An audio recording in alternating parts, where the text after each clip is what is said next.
우리를 사랑하시는 하나님, 오늘도 주 예수의 은혜를 힘입고 성령의 감동하심을 받아 이렇게 말씀 앞에 서서 예배에 성공하려고 합니다.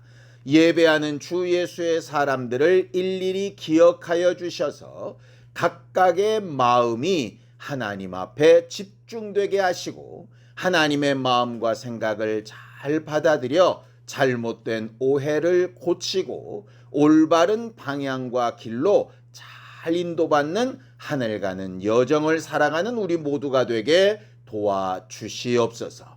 믿음으로 언금한 손길들 위에 복을 주시고 하나님을 사랑하여 행동한 모든 일에 합당한 주의 응답들이 있도록 우리를 도우시고 역사하여 주시옵소서. 예수님의 이름으로 기도하였습니다. 아멘. 하나님의 말씀은 누가복음 6장 31절에서 36절까지 말씀을 함께 합독하겠습니다. 누가복음 6장 31절에서 36절까지 말씀입니다. 함께 읽습니다. 시작. 남에게 대접을 받고자 하는 대로 너희도 남을 대접하라. 너희가 만일 너희를 사랑하는 자만을 사랑하면 칭찬받을 것이 무엇이냐? 죄인들도 사랑하는 자는 사랑하느니라. 너희가 만일 선대하는 자만을 선대하면 칭찬받을 것이 무엇이냐? 죄인들도 이렇게 하느니라. 너희가 받기를 바라고 사람들에게 구워주면 칭찬받을 것이 무엇이냐? 죄인들도 그만큼 받고자 하여 죄인에게 구워주느니라. 오직 너희는 원수를 사랑하고 선대하며 아무것도 바라지 말고 구워주라. 그리하면 너희 상이 클 것이요 또 지극히 높으신 이의 아들이 되리니 그는 은혜를 모르는 자와 악한 자에게도 인자하시니라.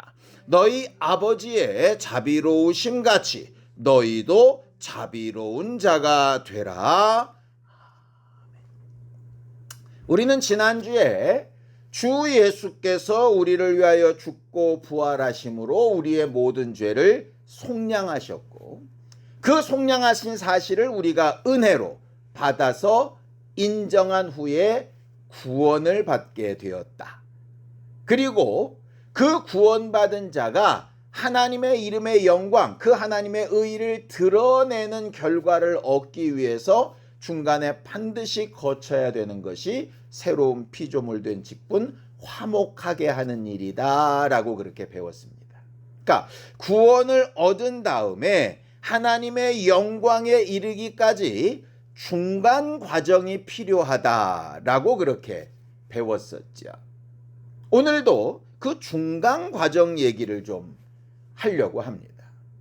우리를 새로운 피조물이라고 부르셨을 때에는 원래 가졌던 기능에서 새로운 기능, 새로운 직분을 부여받은 것이다 라고 그렇게 말씀을 드렸었죠. 그리고 또 한 가지는 과거에 가졌던 신분에서 새로운 신분을 가졌다라고 하는 해석도 가능합니다. 과거의 신분은 뭡니까? 마귀에게 져서 마귀에게 잡혀 마귀의 자녀로 살았던 신분에서 하나님의 자녀로 하나님의 자녀답게 사는 삶으로 삶의 패턴이 바뀌었다라고 하는 거죠. 사람이 결혼하기 이전에 혼자 살던 삶과 결혼하고 함께 사는 삶이 달라지지요.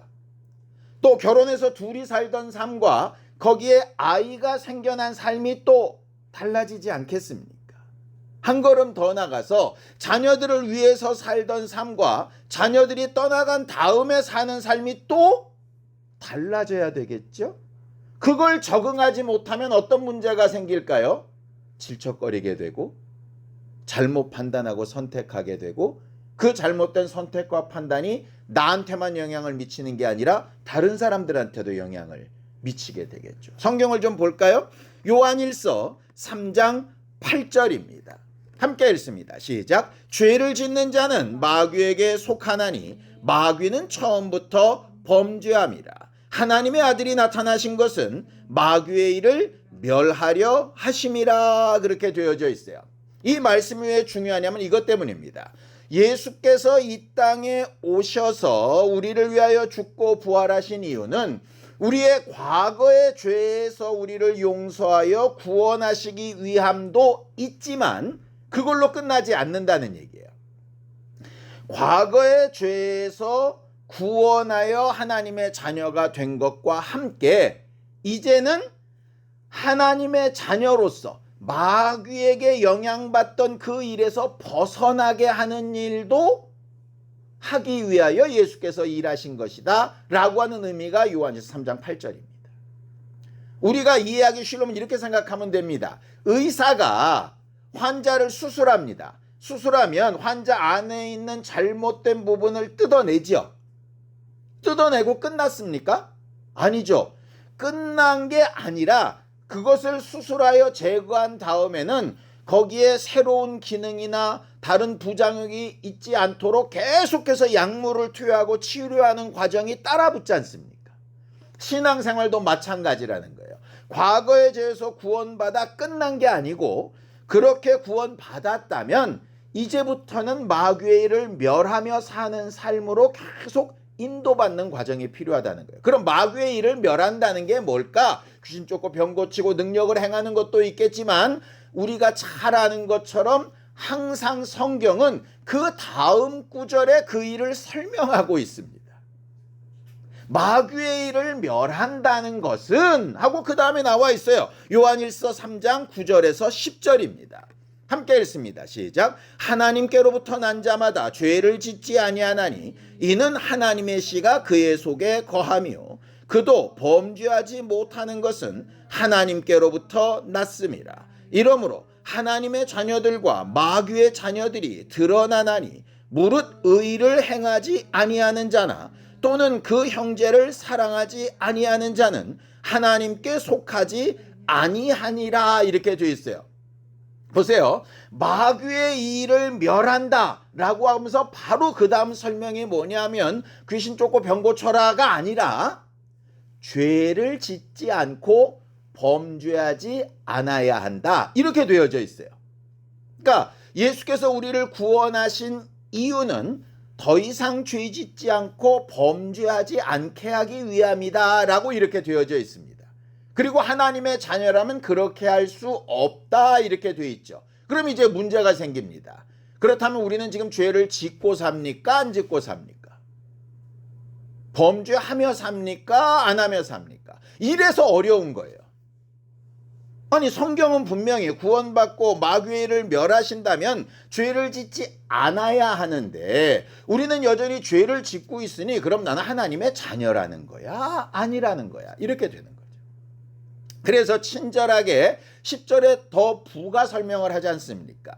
죄를 짓지 않으려고 노력하는 게 아니고 우리의 연약함 때문에 죄를 짓거나 범죄를 하게 되는 경우에 그 일을 해결할 방법인 예수의 은혜가 있으니 그걸로 해결을 보고 죄를 안 지으려고 살지 말고 의를 행하고 적극적으로 형제를 사랑하려고 해라 이렇게 말하는 거예요.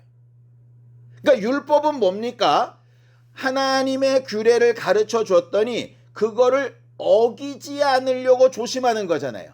그러니까 몇 발짝 이상도 안 걸으려고 그러고 땀도 안 흘리려고 그러고 가능하면 바깥에도 안 나가려고 그러고 사람도 안 만나려고 그러고 왜? 그가 죄인인지 뭔지 모르니까요. 그러니까 율법의 삶은 뭐죠? 죄를 짓지 않으려고 자기를 폐쇄적으로 만드는 삶이 율법의 삶이에요. 그러니까 예수를 믿고 복음으로 산다고 하면서 내 삶이 폐쇄적이다. 그렇다면 잘 생각해 봐야 되는 겁니다. 복음을 알고도 나는 혹시 율법적으로 살고 있지 않은가? 라고 하는 거예요. 복음은 우리의 실수와 연약함 때문에 죄를 짓는 결과들이 생길지라도 적극적으로 예수 보혈의 은혜로 이것을 상쇄시키고 너희는 죄를 다시 짓지 않게 하는 것도 중요하지만 그것보다 더 중요한 건 거꾸로 더 의를 행하려고 하고 더 사랑을 하려고 해라. 그게 하나님의 자녀된 특성이다 이렇게 말하는 거예요. 마귀의 일을 멸하는 방법은 그거라는 얘기예요. 그러니까 훨씬 더 적극적으로 훨씬 더 앞으로 나가야 하는 거죠. 오늘 본문은 우리가 잘 아는 대로 예수께서 공생애를 시작하시고 첫 번째 설교를 하셨던 산상순 팔복에 연결되는 말씀입니다. 그 팔복에 연결되는 말씀에 뭐라고 얘기하느냐? 하나님이 바라시는 교회는, 하나님이 바라시는 자녀된 삶은 유대인들이 과거에 오해했던 하나님의 백성된 삶과 다른 새로운 율법적인 해석은 이거다라고 하시는 게 산상수훈이거든요. 그러니까 너희는 이렇게 말했으나 나는 이렇게 말한다, 이런 말씀이 많은 거예요. 자, 본문으로 돌아가 봅시다. 누가복음 6장 31절입니다. 함께 읽죠. 시작. 남에게 대접을 받고자 하는 대로 너희도 남을 대접하라 라고 이렇게 되어져 있죠. 결과적으로 하나님의 자녀된 삶, 마귀의 일을 멸하는 삶은 뭐냐 하면 안 하려고 그러고 못한다 그러고 가능하면 얽히지 않으려고 하고가 아니라 네가 대우받고 싶은 대로 적극적으로 뭔가를 하라는 거예요. 그럼 구체적으로 뭘 어떻게 하라는 거냐? 누가복음 6장 35절입니다. 함께 읽죠. 시작. 오직 너희는 원수를 사랑하고 선대하며 아무것도 바라지 말고 꾸어주라.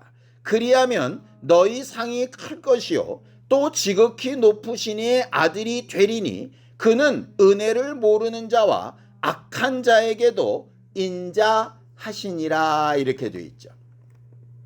이 말씀이 굉장히 중요한데요. 무슨 얘기냐면 이런 겁니다. 우리는 예수께서 우리를 위하여 죽고 부활하심을 마음으로 믿고 입으로 시인하면 구원을 얻었다 라고 이렇게 얘기하죠. 구원을 얻었기 때문에 우리는 하나님의 자녀가 되었다 라고 이렇게 얘기합니다. 특별히 요한복음 5장 24절에 너희가 내 말을 듣고 나 보내신 이를 믿으면 영생에 얻었다, 심판에 이르지 않는다, 사망에서 생명으로 옮겼다, 이렇게 얘기하는 거예요. 그러니까 우리가 흔히 어떻게 생각하느냐? 우리는 이미 구원받고 예수가 누구신지 고백했고 예수의 은혜 때문에 우리는 하나님의 자녀가 되었다, 이렇게 얘기한단 말이에요. 또 거기에 해당되는 구절이 있어요. 요한복음 1장 12절입니다. 함께 읽죠. 시작. 영접하는 자 곧 그 이름을 믿는 자들에게는 하나님의 자녀가 되는 권세를 주셨다, 이렇게 되어져 있어요. 또 로마서 8장 16절을 볼까요? 함께 읽습니다. 시작. 성령이 친히 우리 영과 더불어 우리가 하나님의 자녀인 것을 증언하시나니, 이렇게 되어 있습니다. 그러니까 말씀들을 쭉 연결해 보면 우리는 이미 하나님의 자녀가 되었고 성령도 이미 우리가 하나님의 자녀인 것을 인정하신다. 예수 믿고 성령 받으면 하나님의 자녀가 됐다. 이게 이제 우리가 기본적으로 가지고 있는 믿음이란 말이죠. 자, 그럼 오늘 본문에 이렇게 돼 있어요. 또 지극히 높으신 이의 아들이 되리니, 이렇게 돼 있습니다. 그렇죠? 어떻게 하면? 너희 상이 큰데 원수를 사랑하고 선대하며 아무것도 바라지 말고 꾸어지는 행동을 하면 하나님의 자녀가 될 것이다, 이렇게 미래형으로 얘기한단 말이에요. 자, 보세요. 누가복음 6장 35절은 예수께서 직접 하신 말씀입니다. 예수가 뭐라 그러시느냐? 네가 나를 믿고 성령 받으면 하나님의 자녀가 된다, 걱정하지 마라 하시는 게 아니라 너희가 내 말을 듣고 원수를 선대하고 다른 사람에게 대가를 바라지 않고 꿔주는 행동을 하면 하나님의 자녀가 될 것이라고 미래형으로 말씀하신다고요. 그러면 하나님의 자녀가 된 게 맞습니까? 앞으로 어떤 행동을 해야 하나님의 자녀가 된다고 해야 맞습니까? 그래서 여러 교파들이 있어서 이미 구원을 얻었다, 이미 예정이 되었다 하는 교단도 있고, 성결교단처럼 뭔가를 행동하고 성결하게 되어야 구원을 받는다라고 하는 교단도 있는 거예요. 기독교에는 왜 이렇게 주장이 많아요? 그러니까는 말씀들 중에 어느 하나만 딱 붙들고 요거 우리 거 이렇게 하면 그거대로만 말을 한단 말이죠. 근데 가만히 보세요, 여러분들. 요한복음 1장 12절로 다시 돌아가 봅시다. 영접하는 자, 곧 그 이름을 믿는 자들에게는 하나님의 자녀가 되는, 이렇게 돼 있어요. 자, 하나님의 자녀가 되는 권세면 과거형입니까? 미래형입니까? 미래형이죠.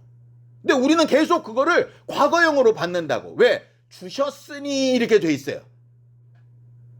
이 말은 무슨 얘기냐면 영접하는 자, 곧 그 이름을 믿는 자들에게는 하나님의 자녀가 될 수 있는 권세를 주셨다는 얘기예요. 하나님의 자녀가 됐다라고 선언을 하신 게 아니고 될 수 있는 자격을 얻었다는 얘기입니다. 또 성령이 친히 우리 영으로 더불어 하나님의 자녀가 된 것을 증언하시는 게 아니고요. 하나님의 자녀인 것을 증언해요. 이건 무슨 얘기냐면 현재형이에요. 지금 하나님의 자녀인지 아닌지를 그때그때 판단하신다는 얘기예요. 과거에 어느 때 하나님의 자녀가 되었다는 것을 증언하시는 게 아니고 지금 하나님의 자녀인지 아닌지를 검증하신다는 얘기라고요. 결국 우리가 익히 이미 자녀 됐어 라고 믿었던 구절들이 미래형이나 현재형을 얘기한다는 거죠. 오해하지 마세요. 그럼 우리가 예수 믿고 성령 받으면 하나님의 자녀가 아니란 얘기야? 아니란 얘기가 아니에요. 하나님의 자녀가 맞는데요. 여러분 이런 말을 많이 하죠. 사람이 사람이라고 다 사람이 아니다라는 말이 있어요. 우리가 간혹 신문이나 이런 데 보면 야, 이건 사람이 아니네. 이게 짐승이네. 이런 경우들이 있잖아요. 아니 왜 사람이 아니에요? 분명히 DNA상으로도 사람이고 주민등록상으로도 사람이죠. 그런데 누가 봐도 사람 같지 않은 사람이 있거든요.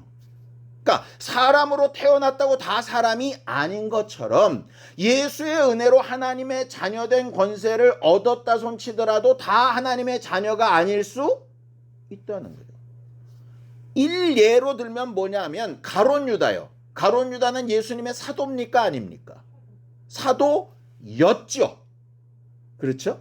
근데 그 자리는 누가 대신했습니까? 마띠아가 대신했습니다. 그러니까 우리가 12사도 그럼 가룟 유다를 넣었는데 실질적으로 지금도 가룟 유다가 12사도에 들어가야 되냐? 이건 좀 생각해 봐야 되는 문제예요. 예수가 부르셨던 것을 기준으로 따지면 사도가 맞는데 그의 삶의 결과로 보면 사도라고 할 수 없죠. 그렇지 않습니까? 사도 바울은 예수께서 사람들 눈앞에서 직접 부른 12사도에는 들어가지 않죠. 그래서 사람들이 계속 사도권을 의심했던 거잖아요. 그런데 그의 삶을 보면 사도가 아니라고 할 수 없잖아요. 결국 성경은 이 두 가지를 다 얘기한다고. 보세요. 아까 마귀를 멸하는 것도 과거에 대해서 구원하셨다고 끝나는 문제가 아니라 그랬어요. 구원했다면 구원받은 사람이 하나님의 자녀답게 살고 마귀의 일을 멸하는 데에도 계속 예수의 은혜는 미치고 있다는 거죠. 그러니 우리가 구원받았다고 끝나는 게 아니고 지금 우리가 온전치 못하다고 구원을 안 받은 것도 아니죠. 그래서 교단들을 오해하지 말아야 될 건 틀렸다 맞았다의 문제가 아니고요. 이 교회는 이 부분을 더 강조하는구나. 저 목사님은 이 부분을 더 강조하는구나 라고 우리가 이렇게 폭넓게 이해를 해야 되는 것이지 저건 틀리고 저건 맞고 얘는 옳고 얘는 그르고 이렇게 하는 문제가 아니라고. 왜? 하나님이 그렇게 말씀하셨기 때문에 그래요. 그러니까 구원의 확신을 가지는 것도 엄청 중요한데 그 구원의 확신을 가진 사람이 확신만으로 살아가면 문제가 심각해지는 거예요. 대표적인 예가 이겁니다. 자, 로마서 8장 13절에서 14절입니다. 함께 읽죠. 시작. 너희가 육신대로 살면 반드시 죽을 것이로되 영으로서 몸의 행실을 죽이면 살리니 무릇 하나님의 영으로 인도함을 받는 사람은 곧 하나님의 아들이라. 이렇게 돼 있어요. 여기는 어떻게 됩니까? 하나님의 영이란 말씀일 수도 있고 성령일 수도 있겠죠. 어쨌든 계속 인도받는 삶이 있어야 하나님의 자녀라는 얘기예요. 그죠? 그럼 예수의 은혜로 부족하다는 얘기인가? 그 말이 아니라니까요. 자꾸 그거를 흑백으로 받지 마시라고요. 하나님의 자녀가 되는 권세의 출발, 하나님의 자녀가 되는 시작은 마치 엄마 뱃속에서 태어나는 것처럼 구원을 확실하게 얻은 것이 맞습니다. 사람으로 태어난 게 맞습니다. 하나님의 자녀로 출발한 게 맞습니다. 새로운 피조물로 출발한 게 맞다고요. 그런데 그게 지금도 계속 그 자격과 신분을 유지하고 가고 있는지는 다른 문제라는 얘기예요.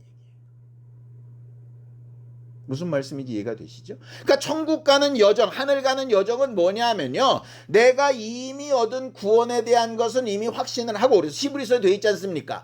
이미 과거에 지내간 것을 다시 찾아가서 또 그 은혜를 찾고 그러지 말고, 그건 이미 얻었다고 하고 그 다음부터는 표대 대신 주를 향하여 나가야 할 것 아니냐라고 성경은 계속 반복적으로 얘기하는데, 사람들은 자꾸 자기들이 듣기 좋은 한 시점만 딱 잡아가지고 이랬어 라고 이렇게 말을 한다.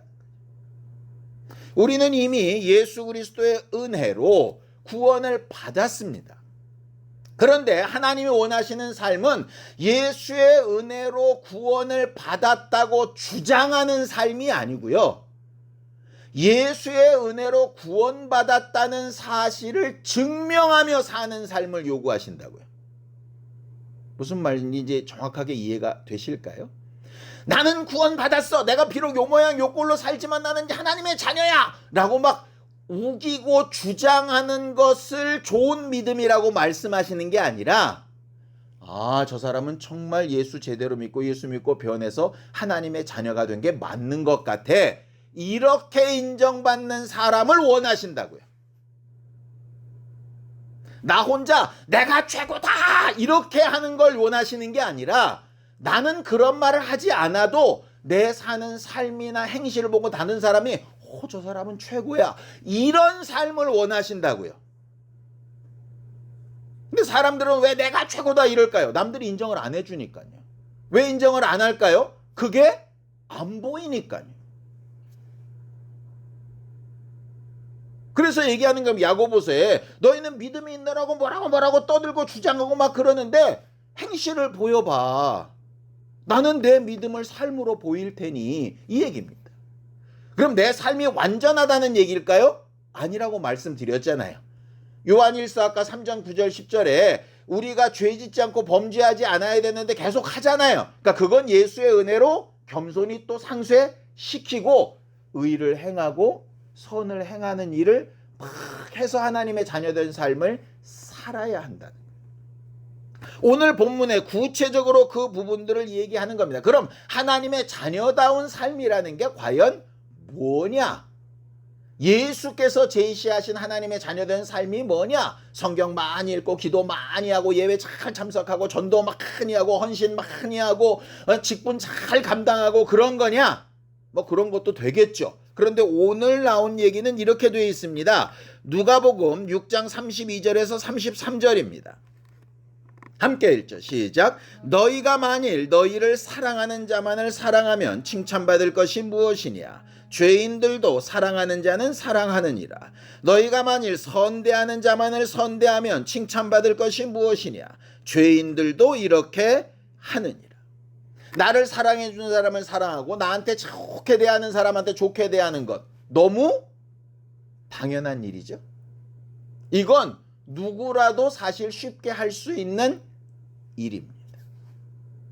그렇게 쉽게 할 수 있는 일로서는 내가 믿음이 있다, 하나님의 자녀로서 산다 라고 하는 증거가 되기 어렵다는 얘기입니다. 물론 요새는 너무 세상이 악해서요, 나를 사랑해주는 사람도 뒤통수 치고 나한테 선대했던 사람을 이용해 먹고 그러는 사람들도 막 수두룩빽빽합니다.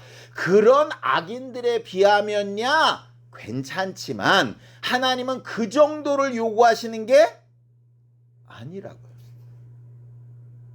그 정도를 요구하시는 게 뭐냐?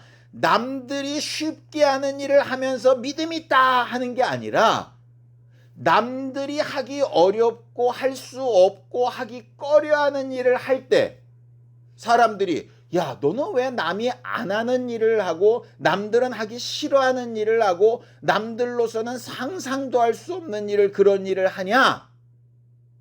그걸 소위 성경은 뭐라고 부르냐? 세상이 감당하지 못하는 믿음, 이렇게 얘기하는 거예요. 세상 사람들은 이해가 잘 안 되는 믿음. 왜 그래? 그러면 예수께서 날 위해서 이렇게 해주셨거든. 나는 하나님을 믿는 하나님의 자녀거든. 이렇게 될 때를 말하는 거예요. 그러니까 이런 겁니다. 우리가 흔히 시샘말로 했던 말들입니다. 그런 말들 많이 하죠. 청년 때 막 열정적으로 하고 막 직분 감당하고 으쌰으쌰하고 그냥 막 이렇게 열심히 할 때 어른들이 뭐라 그러죠? 청년 때 믿음 믿을 수 없어. 좀 더 봐야지. 이렇게 얘기합니다. 우리 자녀들 중에 어려서부터 모태신앙으로 컸다면 주일학교 때 상장 한번 안 받아보거나 칭찬 한번 안 받아본 애들 없을 겁니다. 다들 반짝반짝 율동도 잘하고 기도도 잘하고 성경도 잘 외우고 그래서 우리 애들이 믿음이 엄청 좋은 줄 알았어요. 근데 사춘기 지나고 뭐 이러니까 어떻게 되죠? 뿔뿔이. 결국 무슨 얘기냐면요. 상황이 좋고 내 마음대로 잘 되고 형편상 잘 풀리고 이럴 때 믿음 있어. 이거는 사실은 내 믿음을 증거하는 도구가 되기 어렵다는 얘기입니다. 믿음은 언제 나타나죠?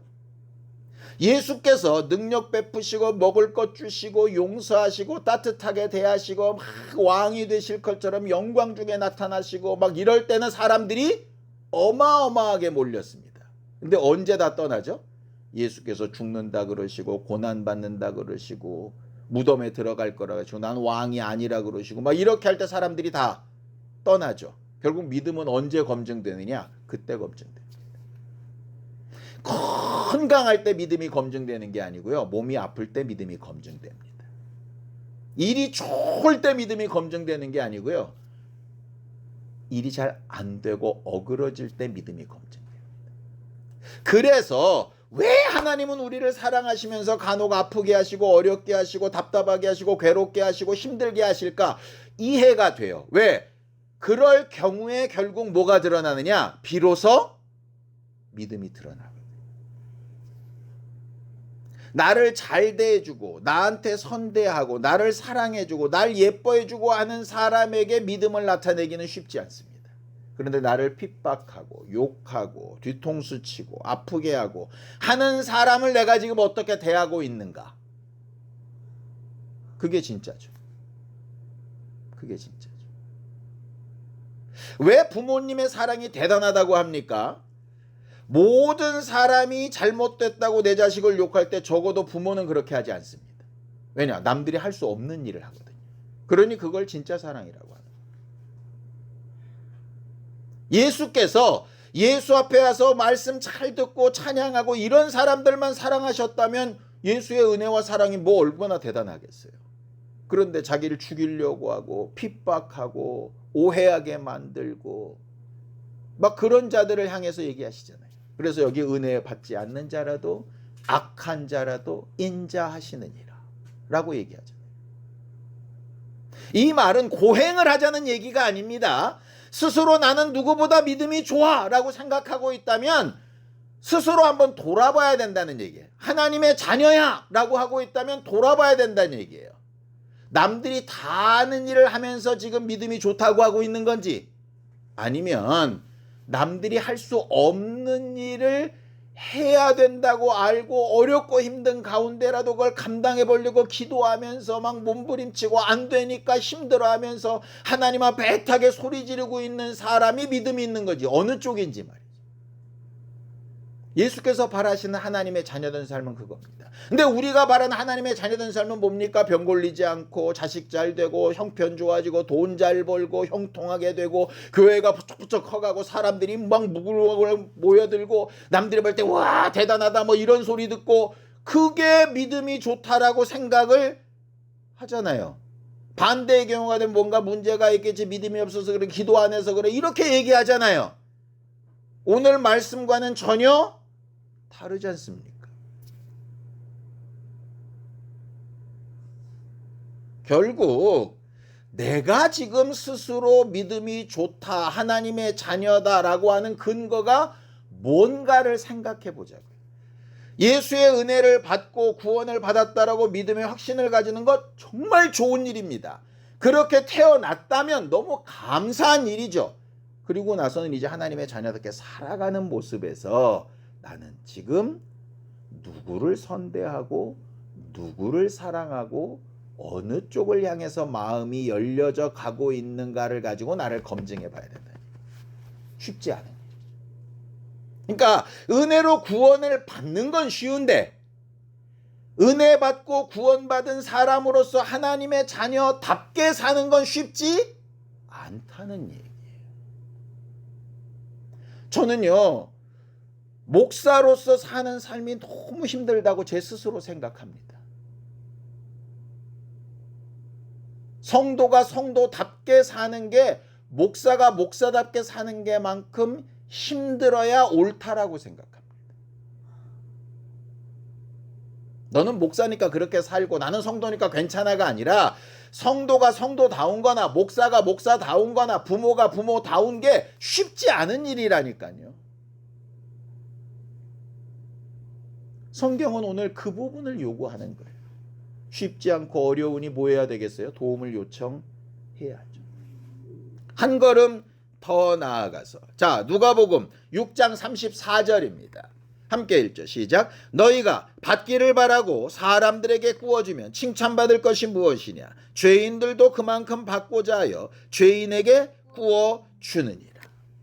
우리가 가진 믿음 중에 하나가 뭐냐면 믿음은 바라는 것들의 실상이다. 믿음이 없이는 하나님을 기쁘시게 하지 못한다.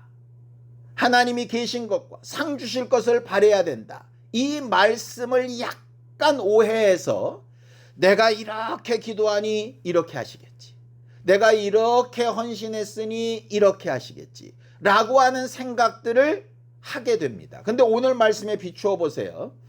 대가를 바라고 행동하는 것이라면 하나님의 자녀된 삶이라고 볼 수 있다 없다? 오늘은 그 얘기예요.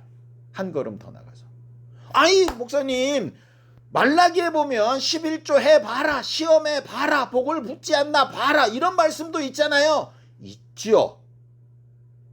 제가 그 말에 대해서 예수님의 말씀으로 반박을 하겠습니다. 바리새인의 서기관들이 예수께 와서, 예수님, 모세는 이런 여자를 이혼 증서를 써서 버리라고 했는데 당신은 하나님이 짝지어 준 것을 나눌 수 없다고 얘기합니다. 어느 쪽이 맞소? 근데 예수가 뭐라 그러시죠? 너희가 워낙 완악해서 이혼 증서를 써서 내보내라, 그런 정도도 안 하면 여자들을 너무 학대할 테니 버리지 말아야 된다라고 하면 어차피 안 들을 테니 버리려면 그래도 그 권리라도 보장해줘라 라고 말한 것이지 버려도 된다라는 얘기가 아니야 라고 이렇게 얘기하시는 거예요.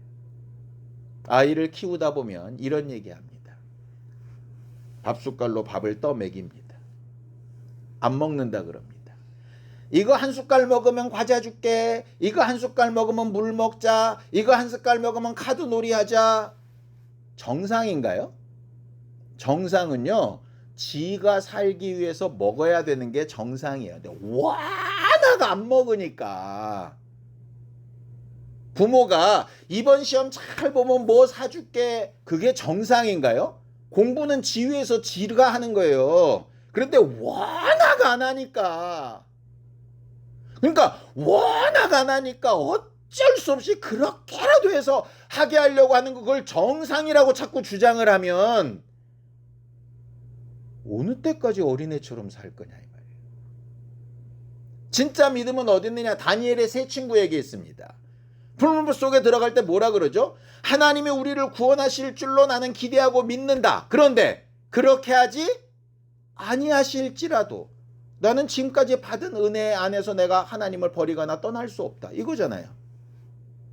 내 부모가 나를 낳아주셔서 길러주신 것만으로도 감사하지, 내가 이렇게 잘하면 유산을 주겠지? 이런 식으로 접근하는 건 아니잖아요. 그걸 주시고 안 주시고는 부모의 마음이고 하나님의 마음이고, 나는 그렇게 하는 것 자체로 끝나야 되는 거잖아요. 근데 어느덧 우리의 신앙생활이 어떻게 되느냐? 요거 하면 하나님이 요렇게 복 주시겠지, 요거 기도하면 요렇게 응답하시겠지, 요렇게 헌신했으니 요렇게 갚아주, 이렇게 생각한다고요. 그걸 뭐라고 부르느냐? 기복신앙이라고 부릅니다. 우리는 그냥 하는 것 자체로 기쁜 거예요. 너무 사랑하는 사람이 있다고 칩시다. 내가 이렇게 선물하면 저 사람도 요만큼 선물하겠지, 그래서 합니까? 이상한 관계라면 그게 맞는데요. 정상적인 관계라면 그냥 내가 선물해주고 저 사람이 받고 뭐 이런 걸 다 있어, 이런 걸 보는 기쁨으로 충만한 거예요. 그냥 거기에 그 사람도 나한테 선물을 주면 또 그건 별개의 기쁨인 거죠. 이건 연결된 게 아니라고요. 근데 이걸 자꾸 연결시키는 걸 좋은 믿음이라고 잘못 가르친다고요. 그러니 이상한 하나님의 자녀들이 자꾸 나오는 겁니다. 보세요. 잘 되면 하나님의 자녀입니다. 대가가 있어야 하나님의 자녀입니다. 이렇게 배우면 우리가 원수를 사랑하고 선대하고 대가를 바라지 말고 뭔가를 행하고 하는 일을 하겠습니까? 그런 게 없으니 아무도 우리를 하나님의 자녀라고 인정 안 해주니까 나는 이미 예수 보혈의 은혜로 은혜 받고 구원받은 하나님의 자녀야 라고 내가 막 우기고 사는 거 아닙니까? 예수께서 성령을 보내셔서 성령이 우리 안에 들어오셔서 하나님의 자녀인 것을 증명하고 싶으신데 증명할 게 하나도 없잖아요. 나 스스로가 그냥 하나님의 자녀 같아 이렇게 우기는 거지. 그러니 마지막 날 주님 앞에 딱 섰을 때 나는 주님 앞에 이것도 했고 저것도 했고 저것도 했습니다. 근데 예수 뭐라 그러시죠? 나는 너를 기억도 못하겠다. 글쎄, 내 은혜로 태어난 것 같긴 하다. 지옥 가지 않을 것 같기는 하다. 근데 내가 너한테 뭘 어떻게 갚아야 될지는 모르겠다. 불법을 행한 자야. 이렇게 얘기하실지 않겠어요?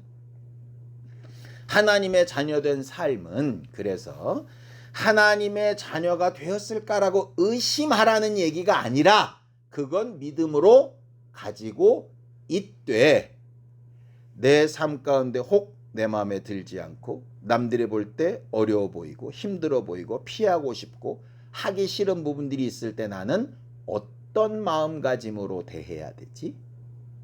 또 내가 하나님 앞에 뭔가를 하고 있는 것이 내가 지금 도대체 뭘 바라고 하고 있는 거지? 하나님을 기쁘시게 하고 하나님의 이름이 드러나고 하나님께서 너는 정말 나를 기쁘게 하는 자다, 내 사랑하는 자다 하시는 걸로 정말 목표를 삼고 있는 건지, 아니면 그 다음에 부수적으로 따라오는 그거에 내 관심이 있어서 하는 건지 한번 생각해 볼 필요가 있다는 거예요. 그런 생각이 들 수 있죠. 그렇게 또 가기가 쉽습니다. 왜? 그게 넓고 쉬운 길이니까요.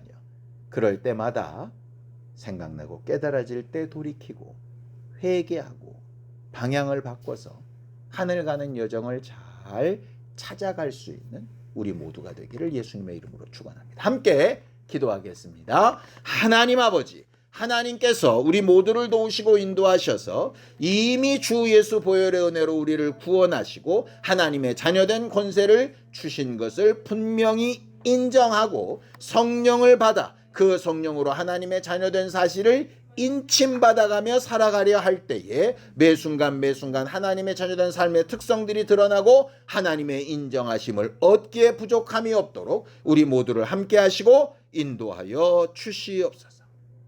하나님, 우리를 도우셔서 매 순간 하나님의 자녀답게 살아갈 수 있는 거룩한 교회들이 되게 도우시고 인도하여 주시옵소서. 예수님의 이름으로 기도하였습니다. 아멘.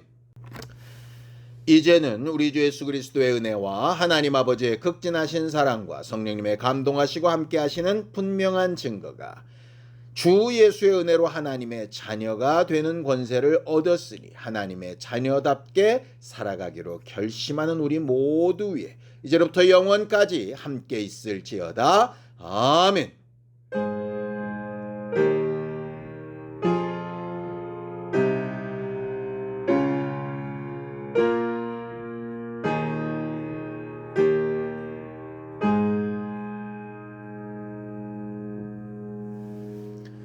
하나님의 자녀답게 살아가는 우리 모두가 되기 바랍니다. 수고하셨습니다. 감사합니다.